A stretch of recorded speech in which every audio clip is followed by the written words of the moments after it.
चैत्री नवरात्रि का 5वां दिन रहा है और मान लो कि आपके घर में किसी बच्चे की, लड़के की या लड़की का या मंगल विवाह नहीं हो रहा हो या शादी नहीं हो रही हो, या उस लड़के लड़की के लिए बहुत प्रयास कर लिया आपने और उसकी शादी हो ही नहीं रही, अथक प्रयास आपने कर लिया और उसका मंगल विवाह नहीं हो रहा, तो ये देवी भागवत में स्पष्ट कहा गया है, देवी भागवत में वर्णन किया गया है,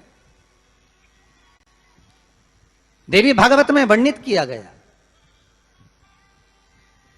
और देवी भागवत में कहा गया कि आम का जो पत्ते होते हैं, आम का जो पत्ता होता है, आम का जो पल्लव होता है, उस आम के पत्ते पर हल्दी और सिंदूर, इन दोनों से स्वस्तिक का निर्माण किया जाए। देवी भागवत का संवाद है, बहुत ध्यान देना महाराज। जिन कन्याओं का विवाह ना हो पंचमी के दिन, नवरात्रे की कोई सी भी पंचमी, मतलब जो पंचमी तिथि पड़ेगी, कोई भी नवरात्र हो, चाहे वो 4 नवरात्र में से, चाहे वो पौष का हो, अश्विन का हो, चैत्र का हो, आषाढ़ का हो, किसी भी नवरात्रि में आप कर सकते हैं। एक पान के पत्ते पर, एक ही पत्ते पर जो 2 स्वस्तिक बनेंगे, एक हल्दी का बनेगा, एक सिंदूर का बनेगा।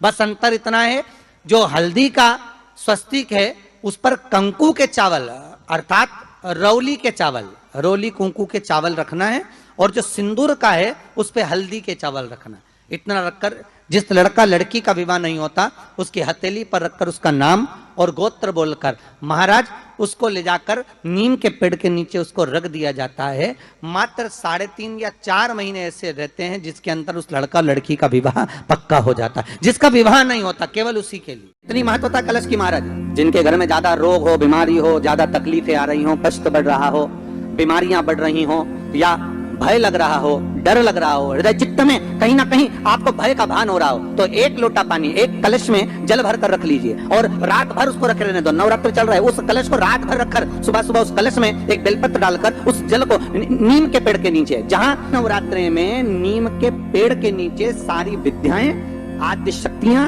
सारी देवी उस नीम के पेड़ के नीचे विराजमान रहती हैं। उस कलश में एक बेलपत्र डालकर रात भर रखकर उस जल को पूरे घर में घुमाकर उस नीम के पेड़ के नीचे समर्पित कर दीजिए महाराज। घर में भय लगना बंद हो जाएगा, कोई बड़ी बीमारी आपको घेरेगी नहीं और उस बीमारी से, उस रोग से आप मुक्त रहेंगे, उस बीमारी से, उस रोग से आप मुक्त पाएंगे। वो बीमारी जगत जननी की आराधना, जगदम्बा की उपासना। नवरात्रे में 9 दिन में से कोई एक दिन ऐसा ले लो जिस दिन कन्याओं का भोजन कराओ, साथ में उनको लाल चुनरी ओढ़ाओ या कोई लाल वस्त्र, लाल पूजन की सामग्री उनको दो, सुख मिलेगा, आनंद आएगा। मां जगतजननी की आराधना, जगदम्बा की। तो किसी भी नवरात्रि के पहले जो अमावस्या पड़ती है, चावल की कटोरी में एक कपूर का टुकड़ा रख दीजिए महाराज, छोटा सा, और कपूर का टुकड़ा रखकर उस कपूर को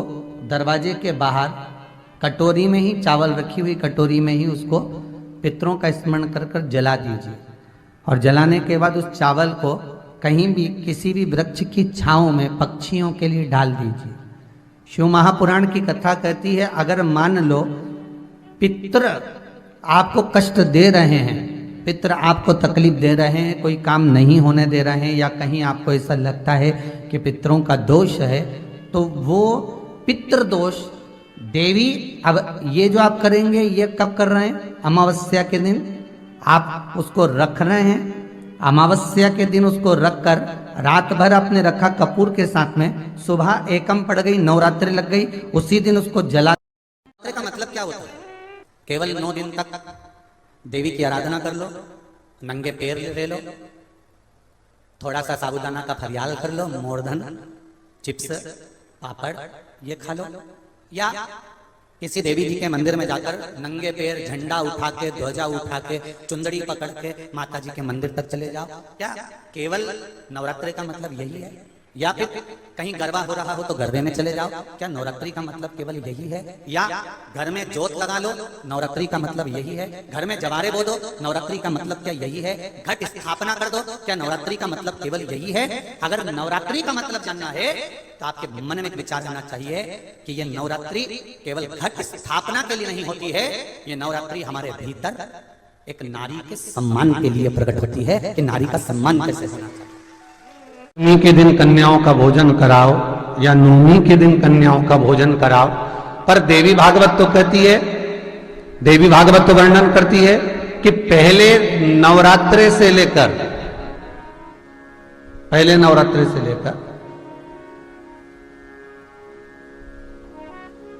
नौमी तिथि तक जितने दिन देवी के होते हैं, प्रत्येक दिन में आप किसी भी दिन कन्याओं का भोजन करा सकते हो, पहली रात्रि से लेकर, पहला दिन से लेकर।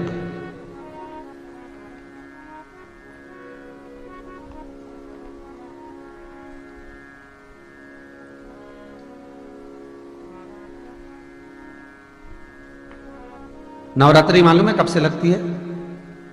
आप लोगों को ज्ञात होगा ना, नवरात्रि कब से लगती है? अमावस्या से कि एकम से? अरे जितने लोग सुन रहे हो जरा बोलो तो भाव से। अमावस्या से लगती है कि एकम से लगती है? तो सब लोग कहेंगे महाराज जी पड़वा से लगती है, एकम से। पर देवी भागवत कहती है अगर एकम से लगी तो नवरात्रि पूर्ण कैसे हुई? एकम का दिन लगी तो एकम के दिन की रात्रि, फिर दूज के दिन की रात्रि, तीज के दिन की रात्रि, चतुर्थ दिन की रात्रि, पंचम दिन की रात्रि, छठे दिन की, सातवें दिन की, आठवें दिन की, नवें दिन की रात्रि। पर नवें दिन तो सुबेरे पूजन करके, यज्ञ करके, अनुष्ठान करके देवी को विसर्जन कर दिया, फिर नवरात्रि पूर्ण कैसे हुई?